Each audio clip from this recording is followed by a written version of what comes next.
حضرت عائشہ کو دیکھو، حضرت عائشہ چاشت کی نماز پڑھ رہی ہیں.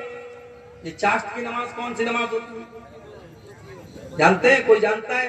اس سامنے کی پبلک میں کوئی جانتا ہو ذرا ہاتھ اٹھا کے بتائے چاشت کی نماز کس کو بولتے ہیں؟ صبح پڑھا جاتا ہے کب پڑھتے ہیں چاشت کی نماز؟ بولو بھائی، نہیں جانتے. سورج طلوع ہونے کے بعد. سورج طلوع ہونے کے بعد یعنی مغرب کے ٹائم ایک بات جب سورج رہتا ہے اس ٹائم. کب پڑھتے ہیں بھائی؟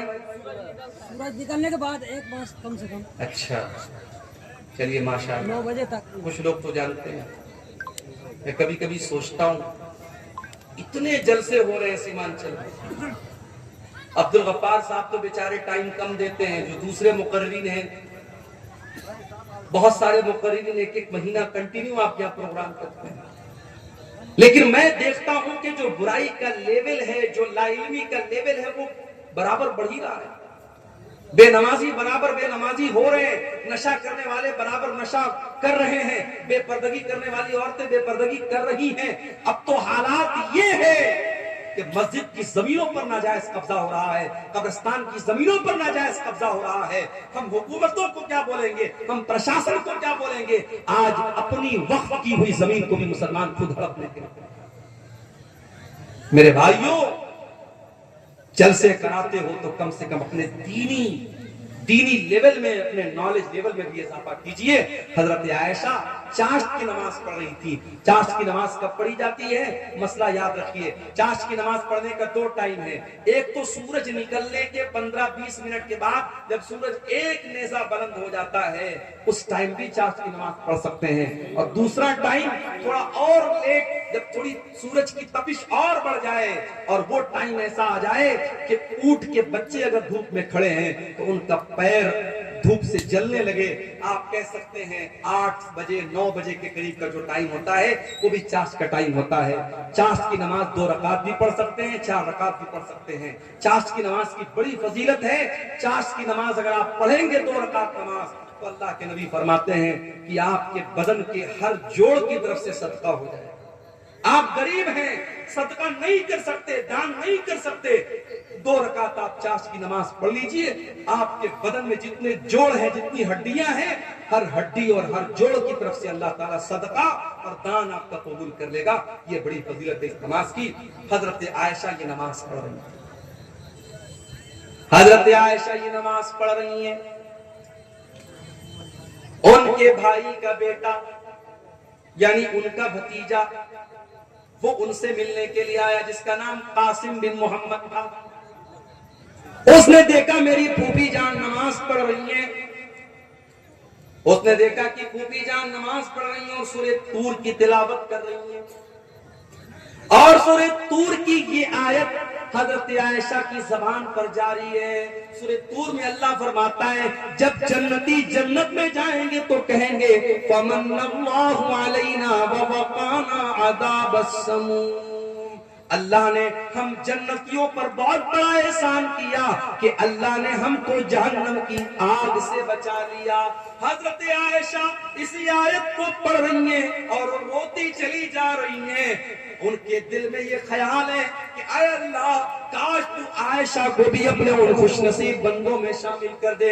ان کے بھتیجے قاسم بن محمد کہتے ہیں میں نے دیکھا کہ پھوپھی جان سورہ طور کی یہ آیت پڑھ رہی ہیں اور رو رہی ہیں. میں وہاں سے مارکیٹ چلا گیا، میں وہاں سے بازار چلا گیا، میں نے اپنا سودا سلب لیا اور بہت دیر کے بعد میں واپس آیا.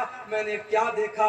میں نے دیکھا کہ میری پھوپھی جان اسی حالت میں کھڑی ہیں اور اسی آیت کو ریپیٹ کر رہی ہیں اور رو رہی ہیں اور پڑھ رہی ہیں فَمَنَّ اللَّهُ عَلَيْنَا وَوَقَانَا عَذَابَ السَّمُومِ. یہ تھی نبی کی بیوی جو قرآن کو پڑھتے ہوئے رو رہی ہیں.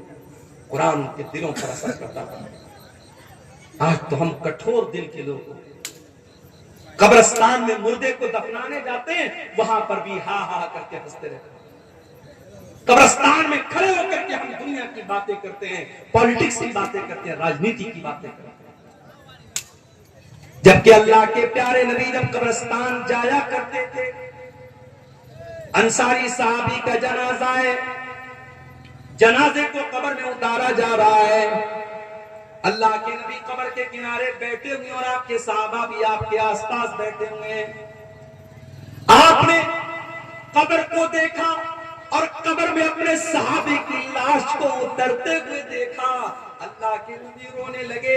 فبکا، آپ کی آنکھوں سے آنسو بہنے لگے اور آپ بھی رونے لگے اور آپ کے آس پاس جتنے صحابہ تھے وہ سب رونے لگے. اور اللہ کے نبی اپنے صحابہ سے کہنے لگے لِمِثْلِ هَذَا فَأَعِدُّوا يَا إِخْوَانِي، اے میرے بھائیو، اے میرے صحابہ، اس قبر کی تیاری کرو، یہاں تم سب کو آنا ہے. بنارس سے ایک مرتبہ میں ایک پروگرام میں جا رہا تھا. تقریباً 150-200 کلومیٹر دور ایک جگہ پڑتی ہے شاہ گنج. میں وہاں پروگرام میں جا رہا تھا. ہمارے ایک ساتھی تھے، کار چلا رہے تھے. راستے میں ایک جنگل آیا. اچانک ان کی ہیڈ لائٹ نے کام کرنا بند کر دیا. جنگل کے بیچ میں ہیڈ لائٹ نے کام کرنا بند کر دیا. خوب اندھیرا. جنگل کے بیچ میں کار کھڑی ہے. ہم کار کے اندر ہیں، اے سی چل رہی ہے، لیکن لائٹ بند ہو گئی، اندھیرا ہو گیا. تو ہمارے دل اور دماغ میں ڈر کی ایک لہر دوڑ گئی. غور کرو میرے پیارے بھائیوں، ہم قبر کے اندر جب جائیں گے، ہمارے ماں باپ ہم کو دفنانے کے بعد، ہمارے بچے ہم کو دفنانے کے بعد، ہمارے رشتہ دار ہم کو دفنانے کے بعد مٹی اپنے ہاتھ سے جھاڑ کر کے چلے جائیں گے. منکر نکیر آئیں گے.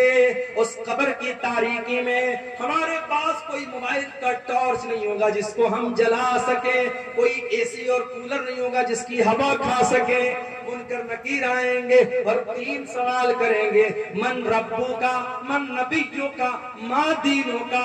اے اللہ کے بندے، تو بتا تیرا رب کون ہے، تو بتا تیرا دین کیا ہے، تو بتا تیرے نبی کون ہے. اور یہ 3 سوالوں کا جواب میتھمیٹکس کی بکس میں نہیں ملے گا. ان 3 سوالوں کا جواب وگیان اور سائنس کی کتابوں میں نہیں ملے گا. ان 3 سوالوں کا جواب ہسٹری اور اتہاس کی کتاب میں نہیں ملے گا، بھگول کی کتاب میں نہیں ملے گا، ہائی اسکول اور انٹر کے سلیبس میں نہیں ملے گا. ان 3 سوالوں کا جواب مدرسہ دارالقرآن عزیزیہ کے جو بچے جس کتاب کو پڑھ کے حافظ ہوئے ہیں اس کتاب کے اندر ملے گا. قرآن جواب دے گا ان 3 سوال کا: تیرا رب کون ہے، تیرا دین کیا ہے، تیرے نبی کون ہے. اور جب بندہ صحیح جواب دے گا، میرا رب اللہ ہے، میرا دین اسلام ہے، میرے نبی محمد صلی اللہ تعالی علیہ وسلم ہے، تو فرشتہ پوچھے گا کہ تجھے یہ سوال، ان سوالوں کا جواب تجھے کیسے پتا چلا؟ تو بندہ کہے گا قرأت کتاب اللہ، اے اللہ میں نے قرآن کو پڑھا تھا، میں نے اللہ کی کتاب کو پڑھا تھا، قرآن پڑھا تھا، اس لیے میں نے ان 3 سوالوں کا جواب دیا. تو میرے بھائیوں، اس کتاب پر آپ محنت کرو. اس کتاب کے پڑھنے والے یہاں بچے پڑھ رہے ہیں. مدرسوں کو حقیر مت جانو میرے بھائی. مدرسوں میں پڑھانے والے ان مولویوں کو حقیر مت جانو. کمیٹی کے لوگوں نے مجھ کو پرچی دی ہے کہ مولوی صاحب ذرا چندے کے لیے بول دیجئے، چندہ بہت کم ہوا ہے. یہ افسوس کی بات ہے، تکلیف کی بات ہے. اسی آپ کے شیرزابادی سماج میں فضول کاموں کے لیے لاکھوں روپے خرچ ہو جاتے ہیں. مشاعرہ ہو جائے ابھی لاکھوں روپے خرچ ہو جائے، کوئی فضول چیز ہو جائے، کوئی کھیل ہو جائے، کوئی ناچ گانا ہو جائے، لاکھوں روپیہ آپ خرچ کرنے کے لیے تیار ہو جائیں گے. اس سال بھر کے مدرسے کا بجٹ آپ کے اس چندے سے چلتا ہے. اور آج اگر جلسے والوں کو اردو بھاشی مقرر سے یہ کہنا پڑے کہ چندہ کم ہوا ہے، آپ تعاون کی اپیل کیجئے، تو یہ ہمارے اور آپ کے لیے چلو بھر پانی میں ڈوب مرنے کا مقام ہے. میں تو یہی کہہ سکتا ہوں، انورودھ کر سکتا ہوں، نویدن کر سکتا ہوں، گزارش کر سکتا ہوں کہ بھائی یہ مدرسے کے بچے ہیں، قرآن پڑھنے پڑھانے والے بچے ہیں، جو ہو سکے دل کھول کے تعاون کرو. اپنی ماں بہنوں سے کہوں گا کہ جانا تو اس ادارے کا بھرپور تعاون کر کے جانا کہ اسی مقصد کے لیے جلسہ ہوا ہے. اور آپ کو ایک بات بتاؤں، میں میرے نبی کی ایک سنت آپ کو بتا رہا ہوں. میرے نبی نے اپنی فیملی کی ضرورت کو قربان کر کے اپنے مدرسے کے اسٹوڈنٹ کی ضرورت کو پہلے پورا کیا. آپ کی سب سے چھوٹی بیٹی جس کا نام فاطمہ تھا، ان کو پتا لگا کہ میرے ابا کے پاس کچھ غلام آئے ہیں، کچھ نوکر آئے ہیں، کچھ لونڈیاں آئی ہیں، تو وہ اللہ کے نبی کے پاس آئی کہ کچھ کوئی ایک نوکر مجھ کو مل جائے، کوئی ایک نوکرانی مجھ کو مل جائے، میرے گھر کا کچھ کام آسان ہو جائے. حضرت فاطمہ کی ملاقات اللہ کے رسول سے نہیں تھی. حضرت فاطمہ نے اللہ کے نبی کو پیغام اپنا پہنچا دیا حضرت عائشہ کے ذریعے کہ میرے ابا ہیں تو بتا دینا کہ آپ کی بیٹی آئی تھی اور غلام آئے ہیں. ایک غلام آپ کی بیٹی کو مل جائے یا ایک لونڈی آپ کی بیٹی کو مل جائے تو بیٹی کا کام آسان ہے. اللہ کے نبی شام کو آتے آپ کو معلوم ہوتا ہے کہ آپ کی بیٹی غلام کے لیے آئی تھی, نوکر کے لیے آئی تھی. بخاری کے الفاظ اللہ کے نبی شام کو اپنی بیٹی کے گھر پہنچتے ہیں. حضرت علی کہتے ہیں ہم دونوں میاں بیوی بستر پر بیٹھے ہوئے تھے. اللہ کے نبی آتے ہیں, دروازہ کھٹکھٹاتے ہیں, اندر آتے ہیں اور بستر پہ آ کر کے اپنی بیٹی اور داماد کے بغل میں بیٹھ جاتے ہیں اور اللہ کے نبی اپنی بیٹی سے کہتے ہیں اے میری بچی, مجھے پتا چلا کہ تو غلام لینے کے لیے میرے پاس آئی تھی, تو لونڈی لینے کے لیے میرے پاس آئی تھی. اے میری بچی, ابھی تو میرے مدرسے کے جو طلبہ ہیں, جو اصحاب صفہ ہیں, جو دین حاصل کرنے کے لیے جو میرے غریب صحابہ مسجد میں رہتے ہیں, اے میری بچی ان کے کھانے کا انتظام نہیں ہے, ان کے جینے کا انتظام نہیں ہے. اے میری بچی, ان غلاموں کو بیچ کر کے پہلے میں ان کا انتظام کروں گا, اس کے بعد میں دیکھوں گا میری بیٹی کو کیا ضرورت ہے.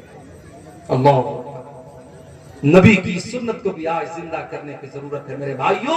اللہ کے نبی نے پہلے اپنی بیٹی کی ضرورت کو پورا نہیں کیا, پہلے اپنے مدرسے کے بچوں کی ضرورت کو پورا کیا. حقیر نہ جانو مدرسے کے بچوں کو.